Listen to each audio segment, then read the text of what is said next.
Hello and welcome to Stolen From Me channel. Please subscribe and ring that bell. This case comes with the usual disclaimer as you would think of with a true crime case.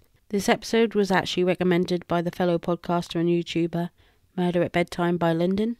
Please pop on over to his channel and subscribe.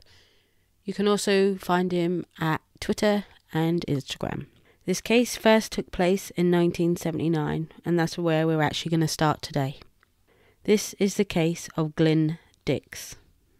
Pia Overbury was 32 years old.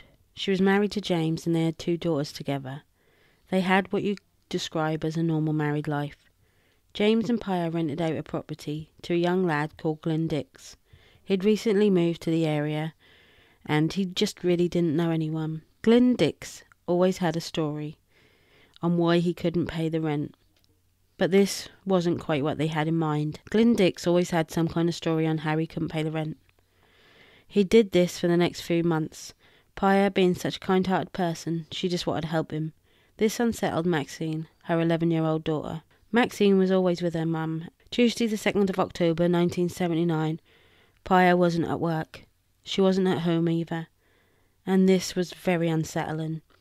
Today was the day of her daughter's birthday, and she'd been planning this day for months, so she would never have just disappeared. James gathered her daughters into a car and went searching for Pia. He did this for the next week, and he didn't find her anywhere.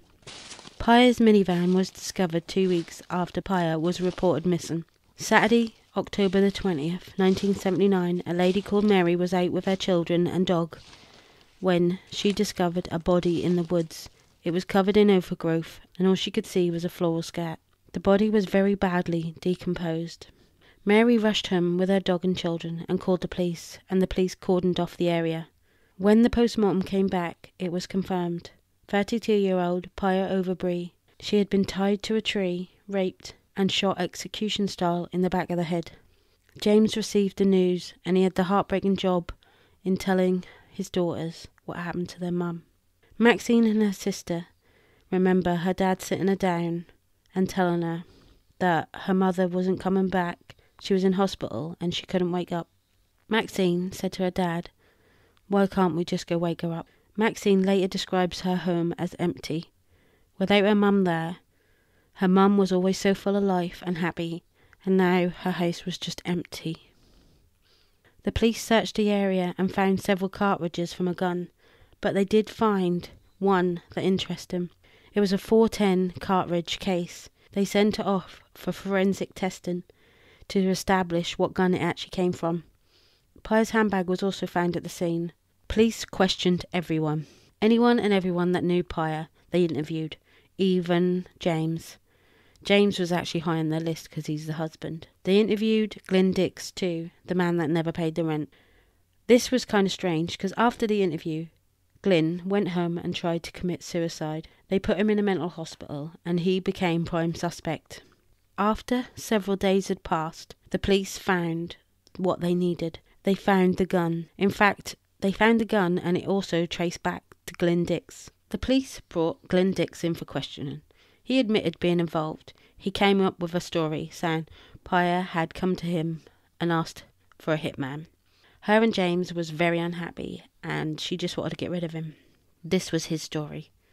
Then he said he actually shot Pia himself because he wanted to put her out of her misery because she was so sad. July 1980, Glyn Dix was sentenced to life in prison, but this isn't actually where this case is going to end. In 1997, 18 years into his sentence, Hazel Langford was driving back and forth to the prison to visit her son, Adam Langford. Adam was serving time in prison for a driving offence. Adam, while in prison, made friends. One of the friends was actually Glyn Dix. Hazel even became friends with Glyn on her visits. So much so that after Adam was released, Glyn and Hazel continued seeing each other. A few months passed and Hazel and Glyn fell in love. Hazel was so excited she went home to tell her daughters how much she was so happy and she thinks Glyn is the one. In 1999, Glyn was allowed out on a day release. Tracy asked him why he was in prison. He said he was part of an elite army and he woke up with a gun in his hand and a body beside him of a lady.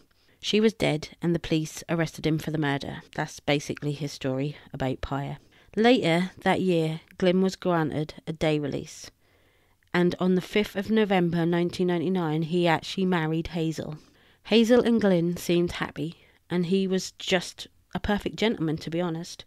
Glyn Dix was actually released from prison on licence in 2001, and he settled in married life really well. In fact, he tricked everyone who knew Hazel, believed his lies.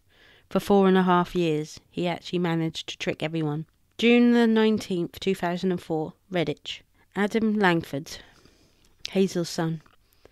He was then gone round to see his mum, but the back gate was locked, and this just wasn't right because Hazel had grandkids and she used to just always leave the gate open so they could run round in the back garden and see her.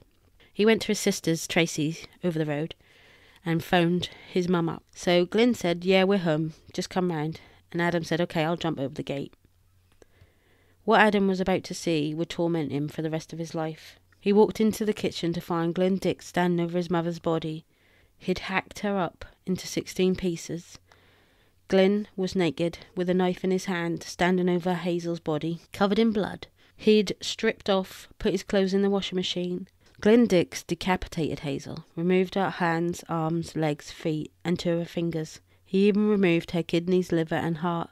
It's believed Glyn used 12 different instruments on Hazel's body, from a hacksaw down to scissors and a knife, to name just a few. The pathologist said that he had subjected Hazel to a brutal attack with a knife, frantically stabbing her in the breast, in the limbs, and in the arm. Adam ran to his sisters, screaming that he'd killed his mum. Adam and his sisters came over to Hazel's house, and Glyn Dix was still standing over their mum. They were in shock, as you can imagine, and Glyn just turned to him and said, "We had a little argument about the TV." Now, Glyn Dix didn't try to flee the scene at all. He was quite calm, and even when the police came to arrest him for the murder of Hazel, he just let them handcuff him and carry him back to prison. Hazel, her family was, well, you can imagine, in shock. Their mum has just been brutally murdered, cut up into 16 pieces, and it was her stepdad. Hazel's family did not know what was going on. All they saw was their mother on the floor in a pool of blood, cut up into 16 pieces. It was brutal. Hazel's family, not only did they have to deal with the murder of their mother and the killer being the stepdad, the police actually then put on them that Hazel's body was going to be left there overnight. Understandably, Hazel's family didn't get any sleep that night. Like Pyre, Glyn Dix didn't show any remorse. For any of the crimes he committed, he really just didn't show any remorse at all. Inside the house would tell another story. The story of the macabre, ritualistic killings. The family wanted answers and started a little investigation of their own. Glyn Dix had painted a large fire-breathing dragon on the kitchen wall. The candles all over the kitchen floor where Hazel's body had been laid.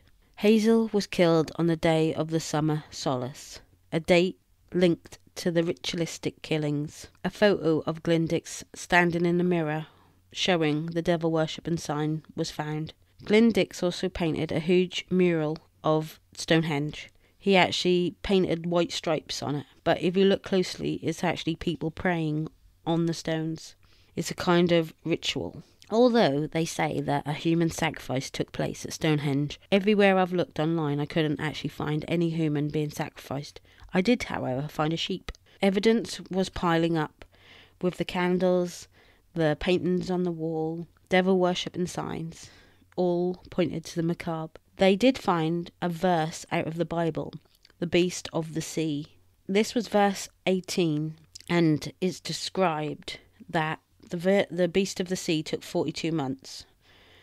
Now, I haven't read this verse, but it's said that from the time he left prison to the time he killed Hazel was 42 months. This linked to devil worshipping.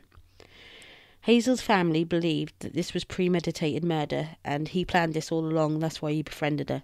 They believed that it was a devil worshipping and a ritual of murder. The family believed that Glyn Dix planned this whole thing all along And that's why he was so nice, because he knew what he was going to do at the end of it. Glyn Dix is described as the face of madness.